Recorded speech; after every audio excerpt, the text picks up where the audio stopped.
day 16 of the US and Israel's war on Iran, and the consequences of Operation Epic Fury are being felt around the region and indeed the world. Donald Trump claims the Iranian government appears ready to make a deal, but in his words, the terms aren't good enough yet. The American president declined to say what his terms might be, but stressed that a commitment to abandon any nuclear ambitions must be part of the deal. Well, speaking on US television, Donald Trump said US attacks had demolished most of Iran's main oil hub of Kharg Island. He hinted at future strikes there, which he described as just for fun. The island, which is a critical economic lifeline for Tehran, has become a focal point in this war. Well, in response to the attack on Kharg Island, Iran has threatened to further escalate the conflict, calling on the United Arab Emirates to begin evacuating its population away from port zones. We'll have more on that later in the programme, but first, let's get the very latest from our correspondent, Greg Mackenzie. These are the latest images showing missile strikes on what US Central Command says were Iranian military targets as the war enters its third week. Iran has responded with defiance after US forces also hit sites on Kharg Island, just off Iran's coast. Around 90% of Iran's oil exports pass through here, with much of it heading to China. Washington insists only military targets were struck, not the oil facilities themselves. But the US says that could change if Iran continues attacking commercial shipping in the Strait of Hormuz, one of the world's most important energy routes. President Donald Trump is now calling on countries including the UK, France and even China to send warships to help reopen the shipping lanes. Iran says the strait is only closed to its enemies. As a matter of fact, the Strait of Hormuz is open. It is only closed to the tankers and ships belong to our enemies. In a post on Truth Social, Mr. Trump warned that countries receiving oil through the route must take care of it, appearing to push allies to help secure the passage. The British government says it's discussing options with allies. On Saturday, these pictures were taken of American bombers being loaded with weapons at RAF Fairford in Gloucestershire. But it's not thought there's been any formal request from the US for British ships to be sent to the Gulf. The president said Iran may be ready to negotiate an end to the conflict, but that its terms are not good enough yet. He suggested that any deal would require Iran to abandon its nuclear ambitions. Mr. Trump also raised questions about Iran's new supreme leader, Mujtaba Khamenei, the son of the late Ayatollah Ali Khamenei, declining to confirm whether he believes he is still alive. Meanwhile, photos of the 6 US crew members killed when a military aircraft crashed in western Iraq 3 days ago have now been released. As the fighting continues, the cost of the conflict is already being counted in lives. Greg Mackenzie, BBC News. And that cost of the conflict is being counted in so many lives in Lebanon, because we now know that more than 800 people have been killed in those Israeli strikes since Israel launched its strikes against the Iran-backed Hezbollah militants. That's according to the Lebanese Health Ministry. Hundreds of thousands have also fled their homes since Israel issued mass evacuation orders. Well, let's cross live to Beirut and speak to our Middle East correspondent, Lina Sinjar, who is there. And Lina, let's talk first of all, if we can, about the mediation potential. We talked yesterday, didn't we, about France's President Macron offering Paris as a location potentially for some sort of mediation between the Lebanese government and the Israelis. Have we heard any more on that? Well, there are some details emerging that we are expecting the talks to take place in the coming few days. So anytime in the course of the coming week, these talks will take place. There are two locations suggested, either in France or in Cyprus.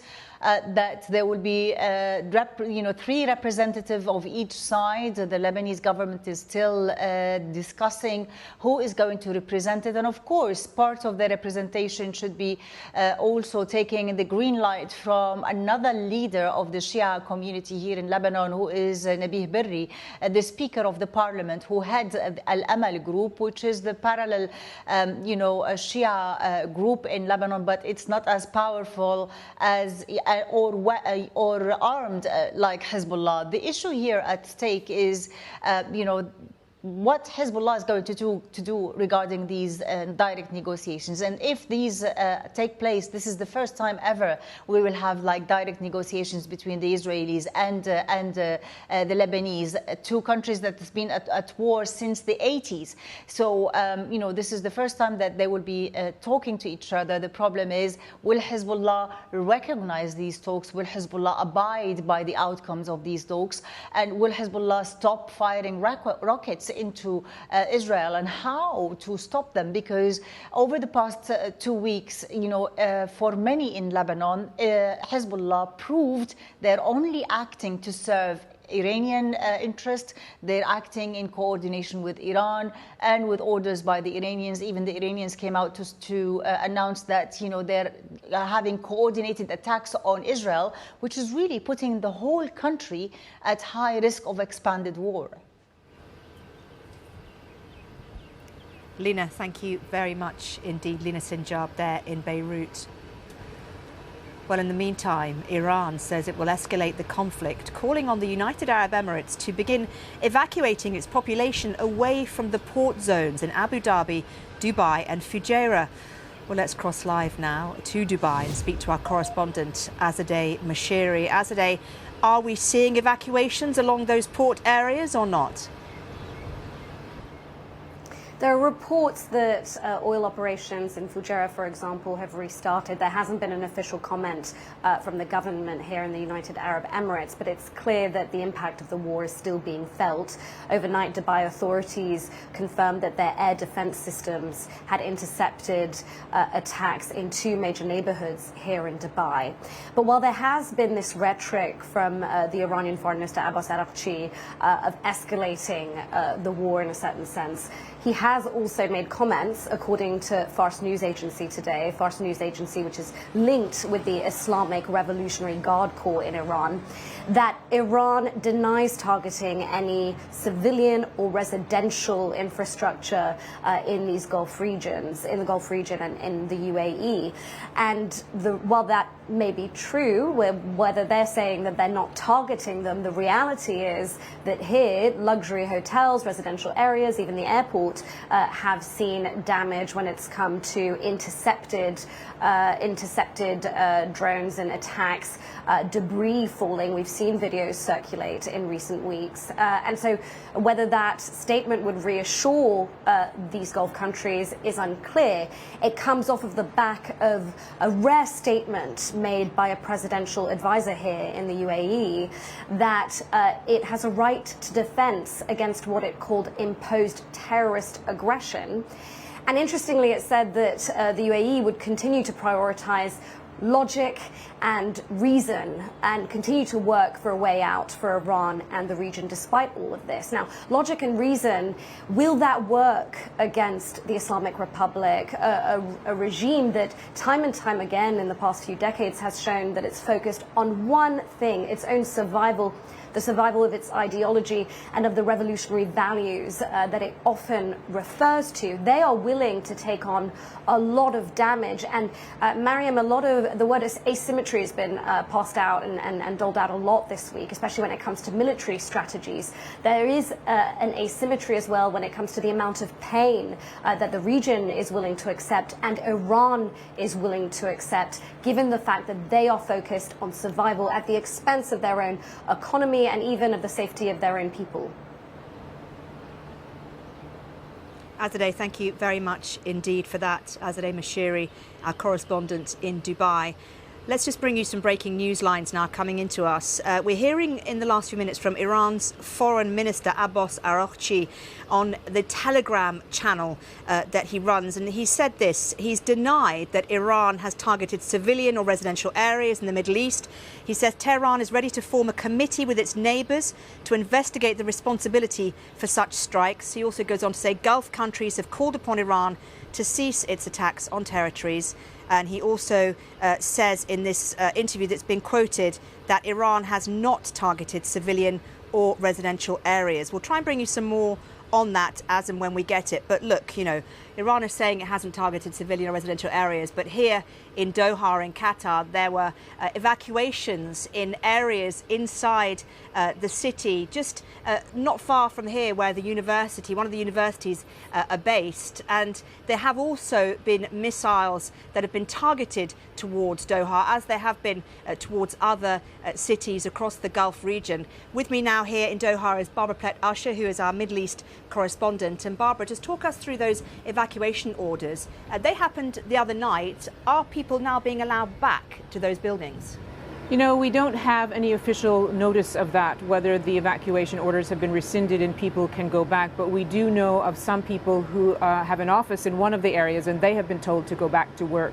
And there haven't really been any attacks overnight. So it seems that the threat may have decreased. It'll be interesting to see how the Gulf states respond to Mr. Abbas Araghchi's proposal for a committee to discuss these charges of civilian attacks. They did respond to President Pezeshkian's overture. I think it was a week ago now, maybe more than a week ago, when he apologized and said that the Iran would not attack its neighbors if they didn't attack it. In fact, the Gulf Cooperation Council countries were sitting down to draft a response, and then the attacks continued. So they felt very much like whoever was, like Mr. Pezeshkian wasn't in control, and I don't know if they'll feel that Mr. Araghchi has any authority in suggesting this kind of diplomatic move, really. The attacks have continued in other Gulf countries overnight.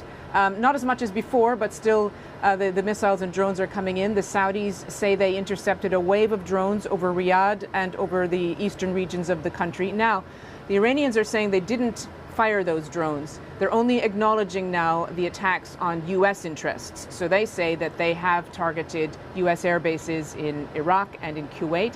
They say they also targeted an air base in the United Arab Emirates that they claim was being used to provide intelligence and logistical support for U.S. airstrikes. None of the Gulf countries have publicly revoked their refusal to allow the U.S. to use their territory and their airspace to launch its attacks, although there are some reports that some of them may have eased those restrictions, certainly nothing in public. But still, of course, the Iranians are able, despite their military disadvantage, to continue to stay in the battle, causing this disruption and uncertainty and danger.